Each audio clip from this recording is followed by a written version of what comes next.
मग वंदोनी साई पाया, निघाले माधवराव जाया. मिरीकर होते जया ठाया, टांग्यात बैसाया पातले.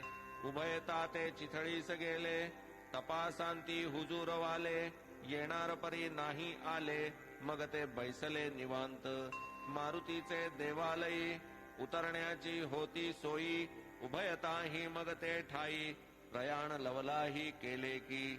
एक प्रहर झाली निशी, टाकून सतरंजी बिछाना उशी.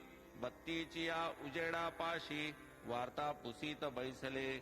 वृत्तपत्र होते तेथ, उघडून मिरीकर वाचू लागत.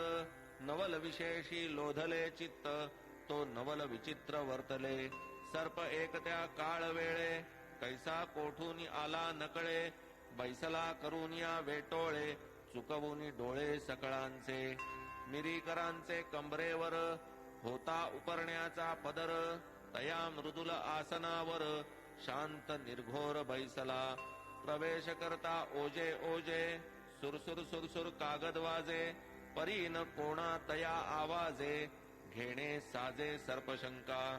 इतुका भयंकर जरी प्रसंग, मिरीकर खबरपत्रात दंग. परी पट्टेवाल्याचे अंतरंग, कल्पना तरंगी वाहविले.